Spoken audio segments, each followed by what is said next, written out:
Gulf Coast Weather Solutions is sponsored by. Thank you for making Gulf Coast Weather Solutions one of your go-to sources for weather around the clock. From heavy downpours and severe storms to winter weather and the tropics, we've got you covered with accurate, reliable forecasts you can trust. Next week is starting to look a little bit more stormy. But look what's moving into the state of Texas. Gulf Coast Weather Solutions.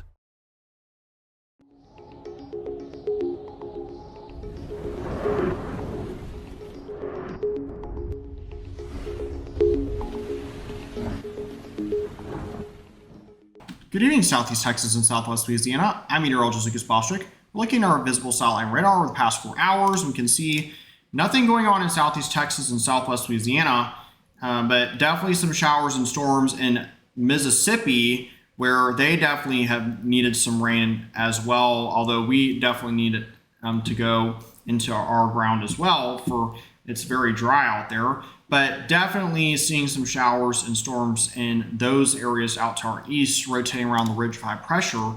Now, our current temperatures out there, we can see that Starkville is at 76, where they've had some showers and storms. That'd be sure nice to be talking about around here, where it's 81 in Beaumont, 85 in Houston, 88 in Lufkin, 95 in Dallas, 96 in Wichita Falls. Elsewhere, it is a little bit hot as well, where it's 95 in Laredo, 94 in El Paso.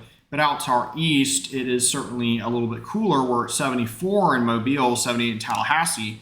Current local temperatures, we're running in the mid to lower 80s closer to the coast, and right along the coast in the upper 80s by the water, but definitely still some 90s, 190 out there at least in Conroe, and then upper 80s scattered around.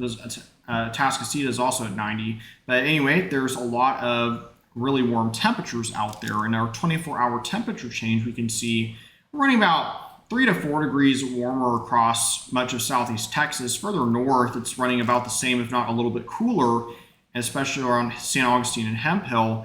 Now, tropics remain quiet for the next 7 days, so some great news there. And the upper level flow is supporting this ridge of high pressure to continue sitting on top of us, baking us pretty much into the weekend, into next week. If we ever can get this trough to move a little bit more to the west and have this ridge shift a little more to the west, then we would probably start to see some rain chances return. But for right now, this pattern is not exactly good for rain chances. So we'll continue to see that into the weekend and next week, but some signs that we might be seeing some changes towards the end of next week. And our Futurecast, sponsored by Switch Electric, shows that overnight should be pretty quiet. Not really expecting anything of any big significance. As we get into the morning hours, nothing really happening. Afternoon hours, maybe in Southwest Louisiana, a few showers are possible.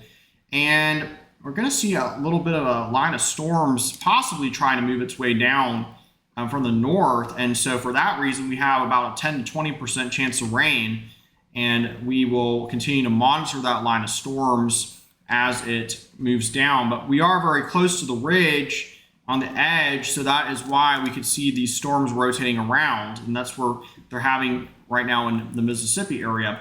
Now, our low temperatures tonight, sponsored by Silsby Forward Can Get You One, are going to be in the upper 70s to the lower 80s and mid 80s right along the coast. Highs tomorrow are going to be hot again. If anything, it could be one of the hottest days of the year, looking at about 103 or so possibly on the north side of the Houston metro. A lot of 102s out there as well. Very hot. Even Beaumont and Lake Charles at 100 tomorrow possibly. So definitely could see some showers and storms. Right now we're thinking about 10 to 20% coverage. But obviously in the morning, if things are looking better, we may increase those chances. We'll also be watching that line, because if it's coming through with these types of temperatures, we could have some severe weather. So that'll be something to be keeping an eye on. Now, as far as our 7-day outlook goes, we do expect those temperatures to be hot into the weekend at around 100, and then some gradual cooling starting to happen early next week. And by Thursday, maybe a small chance of rain returning. Lake Charles and Kinder a little bit better chance of rain for you tomorrow at 20%, highs in the upper 90s. And then next week, towards the mid part of next week, we see those highs decrease to the mid 90s with a 40% chance of showers and storms returning by next Thursday. Now, make sure that you download the Gulf Coast Weather Solutions app. It's available for iOS and Google Play. It gives you the latest weather updates for free and gives you lightning alerts that are really helpful, which may be very good to have for on your phone for tomorrow. And also check out our YouTube channel at youtube.com/GulfCoastWX and our Facebook page, facebook.com/Gulf Coast Weather Solutions for additional weather information from us here at Gulf Coast Weather Solutions. All right, everyone, have a good evening and check out Johnny's forecast in the morning.